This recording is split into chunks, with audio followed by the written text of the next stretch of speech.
धमकी देकर ट्रंप पीछे हट गए। इधर प्रधानमंत्री मोदी ने आज अलर्ट भी कर दिया। सवाल है कि युद्ध में ऐसा क्या होने वाला है जो आगे होश उड़ा दे। ईरान के राष्ट्रपति से दो बार बात हो गई, कैबिनेट कमेटी ऑन सिक्योरिटी की मीटिंग हो गई। युद्ध से आए मेगा चैलेंज के बीच पीएम मोदी ने आखिर तैयारी क्या करी? पेट्रोल, डीजल, गैस सिलेंडर, खाद का चैलेंज। ईरान युद्ध पर मोदी संसद में आज क्या बोले और इंडी ने क्या गदर मचा दिया? सोना चांदी में हाहाकार मचा है, शेयर मार्केट की लंका लगी है। 24 दिन के ईरान युद्ध से देश में क्या कोहराम मचने लगा? आज की सबसे बड़ी खबर यही है कि ईरान को 48 घंटे की धमकी देने वाले डोनाल्ड ट्रंप अपनी धमकी से पीछे हट गए हैं, बैक कर गए। पूरी दुनिया में आज इसी पर बातचीत हो रही है, इसी की चर्चा हो रही है कि क्या यह संकेत युद्ध रुकने का है?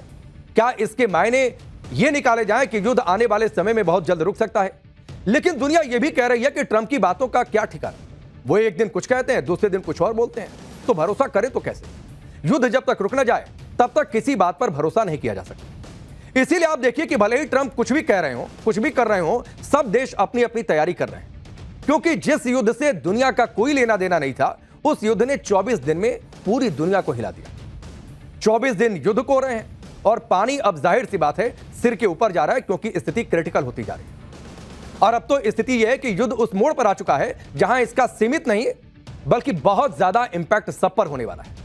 शेयर मार्केट क्रैश हो रहे हैं, महंगाई तेजी से भाग रही है, तेल गैस की किल्लत बढ़ गई है, करोड़ों लोगों पर भूखमरी का खतरा मंडराने लगा है। बड़ी बड़ी संस्थाएं कह रही हैं कि ऐसा क्राइसिस तो कभी नहीं आया, कभी देखा कभी सुना नहीं, कैसे निपटे इसकी रणनीति बन रही है, लोग सोच रहे हैं। इसीलिए इस युद्ध के खिलाफ दुनिया भर में गुस्सा बढ़ता जा रहा है। आज पीएम मोदी ने भी संसद में इस युद्ध को लेकर पहला बयान दिया। पीएम मोदी ने साफ साफ कहा, क्या कुछ कहा वो आपको बताते हैं। पीएम मोदी ने आज संसद में लोकसभा में कहा कि युद्ध बंद होना चाहिए, बातचीत पर जोर देना चाहिए। हॉर्मुज स्ट्रेट को लेकर पीएम मोदी ने दो टूक कह दिया कि ऐसी रुकावट किसी भी हाल में अस्वीकार्य है। कमर्शियल शिप पर हमले की भी प्रधानमंत्री मोदी ने निंदा की। नागरिकों, एनर्जी इंफ्रास्ट्रक्चर के हमले का भी भारत ने विरोध किया और कहा कि ऐसी जगहों पर हमले किसी भी हाल में नहीं होने चाहिए। पीएम मोदी ने सभी पक्षों से तनाव कम करने की अपील। पीएम मोदी ने साफ साफ कह दिया कि युद्ध में किसी के भी जीवन पर संकट मानवता के हित में नहीं है। ये वही बातें हैं और ये वही संदेश है जो प्रधानमंत्री मोदी ने यूक्रेन युद्ध के समय भी पुतिन को दिया था कि ये दौर युद्ध का नहीं है, ये दौर बुद्ध का है। आज पीएम मोदी ने संसद से फिर यह संदेश दिया कि भारत किसी के पक्ष में नहीं है, भारत पक्षधर है तो शांति का। तो जो इंडी गठबंधन यह माहौल बना रहा था कि भारत तो इजराइल के पक्ष में चला गया, इजराइल के साथ जाकर खड़ा हो गया, अमेरिका के साथ जाकर खड़ा हो गया, विदेश नीति को चकनाचूर कर दिया गया, ईरान को भूल गया, अमेरिका के दबाव में पीएम मोदी चुप हो गए। ऐसे सारे नैरेटिव को प्रधानमंत्री मोदी ने आज धुआं कर दिया और संसद में बता दिया कि युद्ध में भारत का स्टैंड क्या है। अब बात है कि इस युद्ध का भारत पर असर क्या पड़ रहा है और आगे कितनी परेशानी हमको आपको झेलनी पड़ सकती है। सिलेंडर की किल्लत, जो लाइनें दिख रही हैं, ये कब तक किल्लत बनी रहेगी? पेट्रोल डीजल का आगे क्या होगा? क्या खाद पर भी संकट आने वाला है? भारत की तैयारी कैसी है? आज प्रधानमंत्री मोदी ने एक एक कर संसद में सारी डिटेल रखी। यह सब आपको आज पाठशाला में मैं बताऊंगा। इधर प्रधानमंत्री मोदी ने संसद में बयान दिया, उधर इंडी गठबंधन ने गदर काट दिया। युद्ध को लेकर क्या राजनीतिक बयानबाजी हो रही है और इंडी गठबंधन के नेता क्या क्या कह रहे हैं, यह सब आपके सामने रखूंगा। लेकिन पहले युद्ध को लेकर कैसे राजनीति हो रही है उसकी एक झलक आती। भारत के सामने भी इस युद्ध ने अप्रत्याशित चुनौतियां खड़ी कर दी। उनका प्रभाव लंबे समय तक बने रहने की आशंका है, इसलिए एकजुट रहना होगा। जी, उन्होंने कहा और देश को अवगत किया है कि परिस्थितियां क्या हैं। कुछ ज्यादा नई बात नहीं कही है। लिख के रख लो, पार्लियामेंट हाउस में डिबेट नहीं कर सकते। प्रधानमंत्री जी ने ज्यादा वक्त लगा दिया विपक्ष को कोसने में। तो आपने ट्रेलर देखा कि सियासत में क्या चल रहा है। पहले प्रधानमंत्री मोदी बोले नहीं, इस पर हाहाकार, अब बोल दिया तो लेट से बोले, ये नहीं बोला वो नहीं बोला। ईरान युद्ध से पूरी दुनिया में हाहाकार मचा है, लेकिन ना ईरान रुक रहा है ना ट्रंप मान रहे हैं। इन हालात के बीच आज ट्रंप ने सबको चौंका दिया कि उनकी ईरान से बातचीत चल रही है, यह कहकर। ट्रंप के इस ऐलान के बाद जाहिर सी बात है दुनिया दंग रह गई, क्योंकि कुछ सेकंड पहले तक भी किसी को इस बात का अंदाजा नहीं।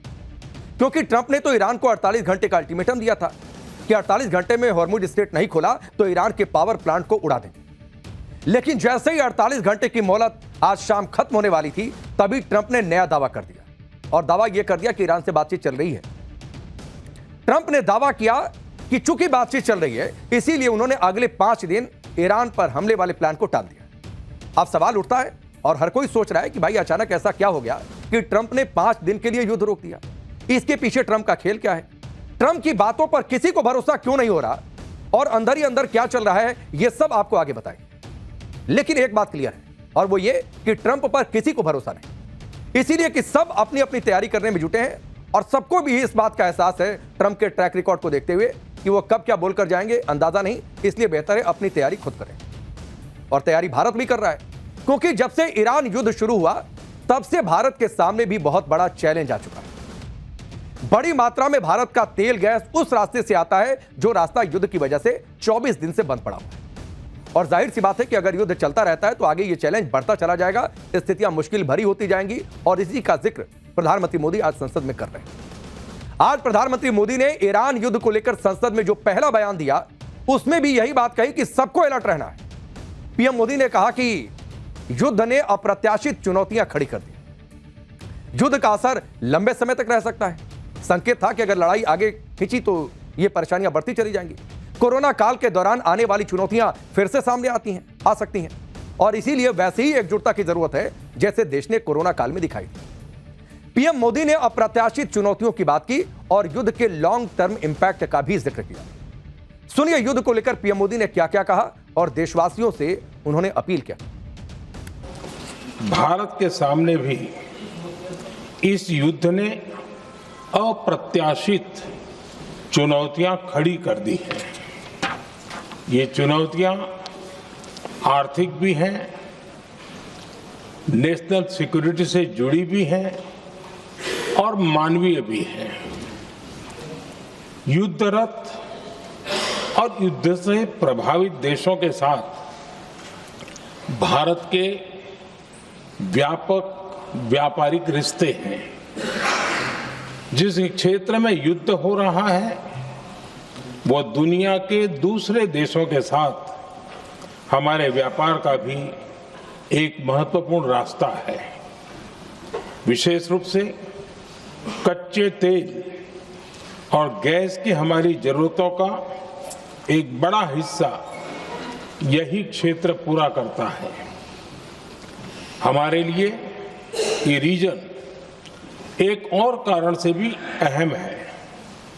लगभग 1 करोड़ भारतीय खाड़ी देशों में रहते हैं और वहां काम करते हैं। वहां समंदर में जो कमर्शियल शिप चलते हैं उनमें भारतीय क्रू मेंबर्स की संख्या भी बहुत अधिक है।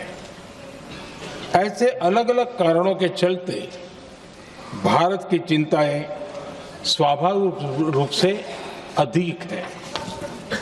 इसलिए ये आवश्यक है कि भारत की संसद से इस संकट को लेकर एक मत और एकजुट आवाज दुनिया में जाए। इस युद्ध के कारण दुनिया में जो कठिन हालात बने हैं उनका प्रभाव लंबे समय तक बने रहने की आशंका है। इसलिए हमें तैयार रहना होगा, हमें एकजुट रहना होगा।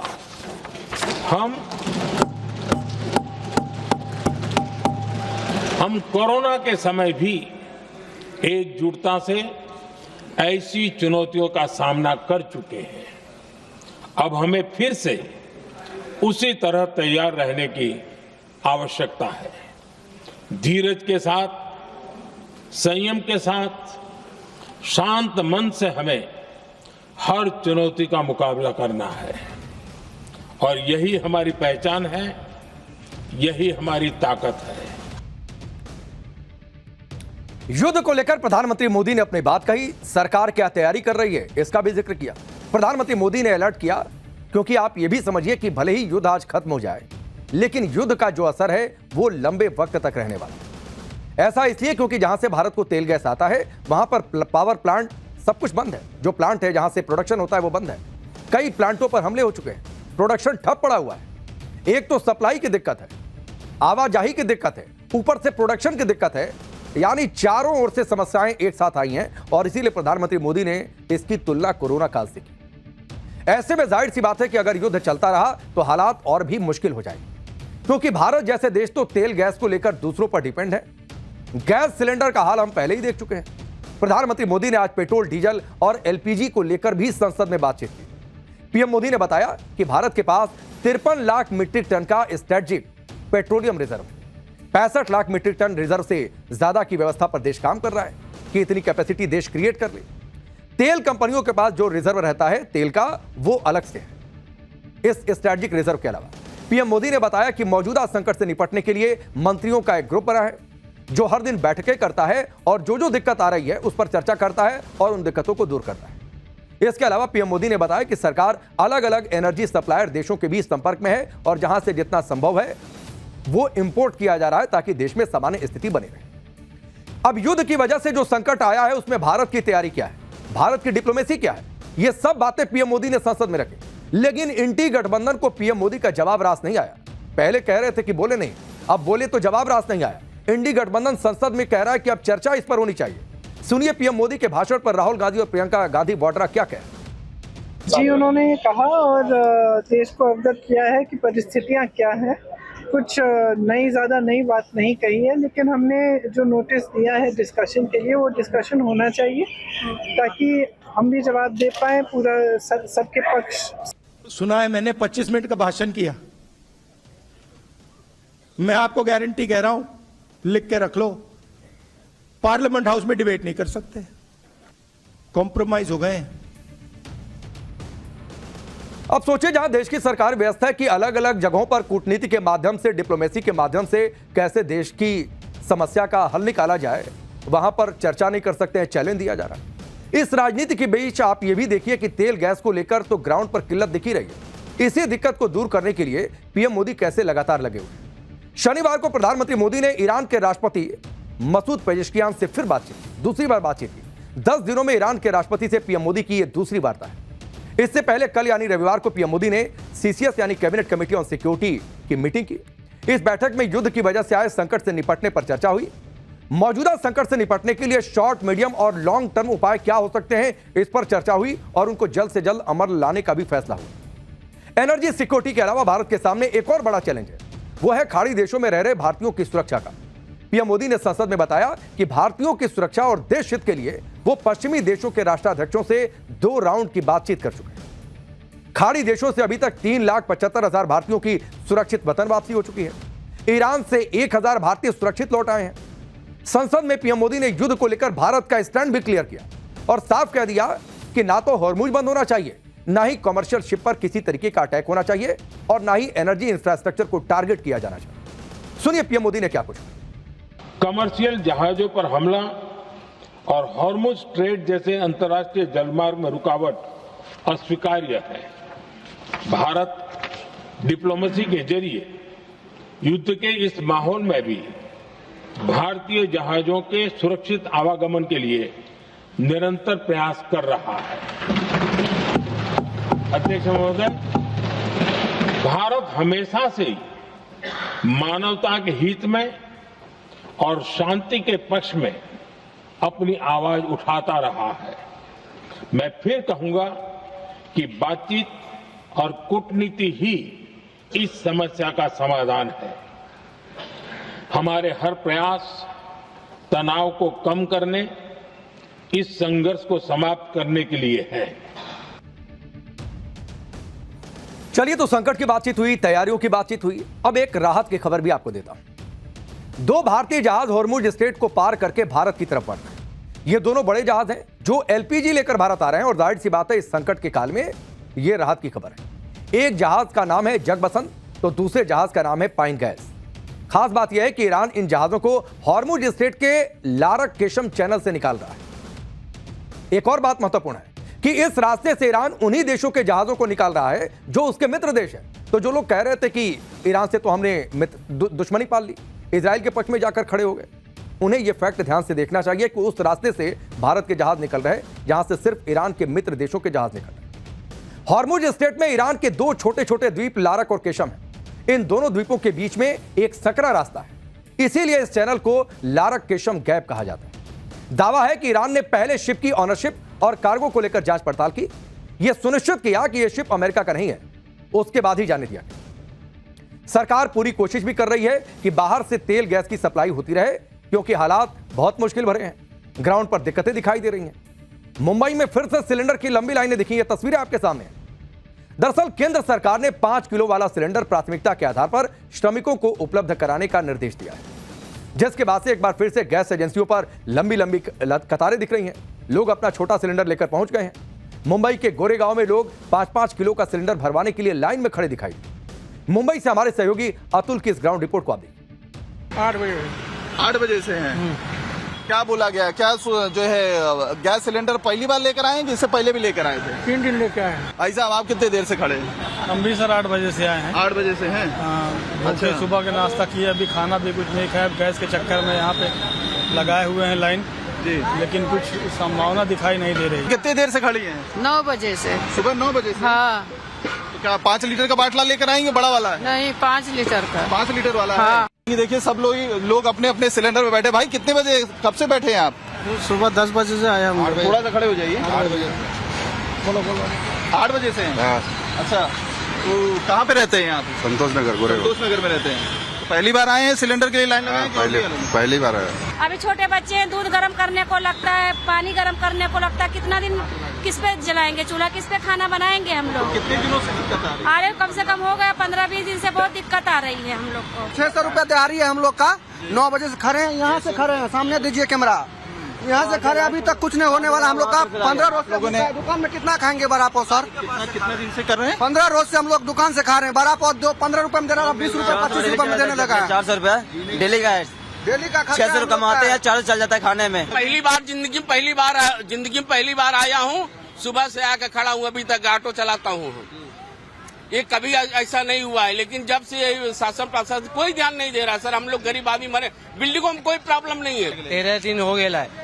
भला भी जाके पूछो, इंक्वायरी करो क्या है क्या नहीं। 13 दिन होगा बुकिंग करके 13 दिन हो गया। हाँ, बाटले में से कोई अपडेट नहीं आया कि सिलेंडर ब्रेक कुछ भी नहीं आया। अब उसके लिए पहली बार जब मैं आया था, पाप लेकर देखो क्या है क्या नहीं।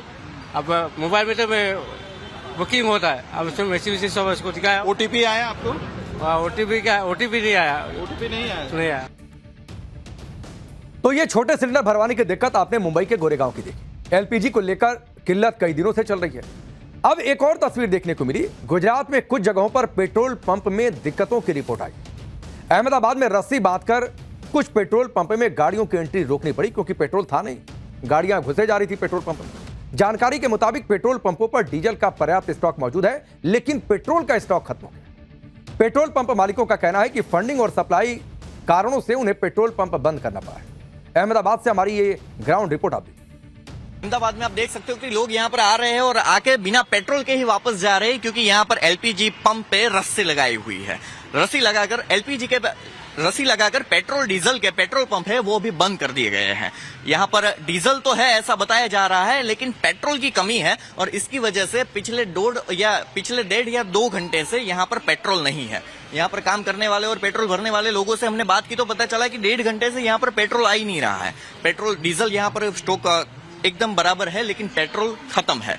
आइए यहाँ के जो मैनेज करते हैं उनसे ही बात करते हैं। कब से खत्म है यहाँ पर पेट्रोल? वो 11 बजे से, 10:30 11 बजे से। 10:30 से पेट्रोल खत्म है। आपने किसी से बात की अभी? बात तो नहीं की। तो किसी ने आपने स्टॉक खत्म हो गया है उसका आपने क्या बोला? वो बात कर लो ना ओनर से। हेलो, यहाँ पर इनके पास भी कोई जवाब नहीं है, क्योंकि यहाँ पर पेट्रोल पंप पर पेट्रोल है ही नहीं। अहमदाबाद से कैमरामैन संकेत के साथ ध्रुव संचानिया, टाइम्स नाउ नव भारत। अब अहमदाबाद के बाद आपको गुजरात के राजकोट का हाल दिखाते हैं। यहां पर नायरा कंपनी के पेट्रोल पंप मुश्किल दौर से गुजर रहे हैं। राजकोट शहर में नायरा के 19 पेट्रोल पंप हैं, जिनमें से 6 पेट्रोल पंप बंद हो गए। पेट्रोल पंप मालिकों ने कहा कि युद्ध से पहले उन्हें कंपनी से तेल की सप्लाई डेली मिला करती थी, लेकिन अब 5 से 10 दिन में तेल के टैंकर आते हैं। इस वजह से पेट्रोल पंप बंद करने पड़े। सुनिए आप। ये अभी तो क्या है कि जो युद्ध चल रहा है वो हिसाब से अभी कंपनी में से माल शॉर्टेज है सप्लाई में, उसमें क्या टाइम से माल नहीं आता है। जो दूसरे दिन मेरी गाड़ी भरती थी उसके बदले अभी 4-4, 5-5 दिन पे भरती है। और मेरा इतना सेलिंग है कि जो मेरे को एक गाड़ी 1.5 दिन ही चलती है। तो गुजरात के कुछ शहरों में कुछ सीमित पेट्रोल पंप पर दिक्कत की खबरें हैं और ऐसा हर जगह नहीं है। ऐसा नहीं कि हर जगह दिक्कत है। अलग अलग रिपोर्ट्स में यह भी दावा है कि अभी के लिए यह समस्या फिलहाल अस्थायी है, यानी टेम्पररी है। पेट्रोल गैस के अलावा एक और दिक्कत है वो खाद को लेकर। खाड़ी देशों से भारत खाद भी मंगवाता है। खाद की कमी का सीधा असर किसान पर पड़ेगा, फसलों पर पड़ेगा। पीएम मोदी ने यही वजह है कि आज देश में जब देश को संबोधित कर रहे थे लोकसभा के जरिए, तो उन्होंने देश को भरोसा दिया कि देश के अन्न भंडार भरे हुए हैं, खाद की भी व्यवस्था की गई। सुनिए प्रधानमंत्री मोदी ने संसद में इसे लेकर क्या कहा।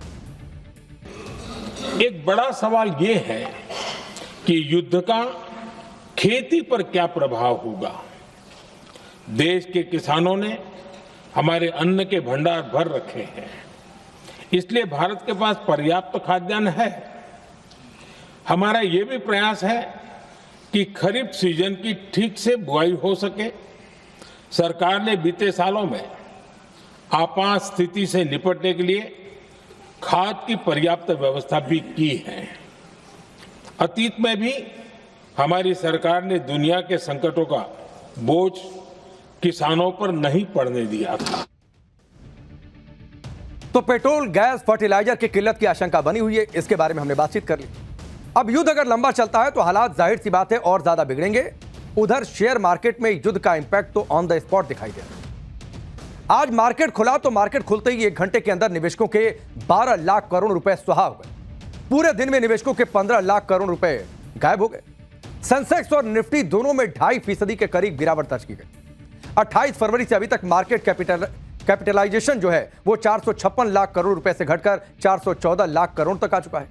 यानी सिर्फ 24 दिन में मार्केट से 42 लाख करोड़ रुपए उड़ गए, डूब गए। 24 दिन में सेंसेक्स 8,590 पॉइंट गिर चुका है, 10.56% की यह गिरावट है। निफ्टी अभी तक 2,666 अंक गिरा है और यह 10.58% की गिरावट है। इधर शेयर मार्केट में हाहाकार मचा है। उधर गोल्ड और सिल्वर जैसे जो सेफ एसेट्स माने जाते रहे हैं वो भी सुरक्षित नहीं। गोल्ड और सिल्वर के दाम भी भयंकर तरीके से गिर रहे हैं। लोग कह रहे हैं कि ऐसे समय में तो बढ़ते थे दाम, अब गिर रहे हैं। मल्टी कमोडिटी एक्सचेंज में गोल्ड के दाम 10,000 रुपए गिर गए। अंतर्राष्ट्रीय मार्केट में गोल्ड के दाम 2% से ज्यादा गिर गए। 4 महीने में यह सबसे बड़ी गिरावट है। सिल्वर के दाम 17,000 गिर गए। तो यह हालत मार्केट में सोने और सिल्वर को लेकर।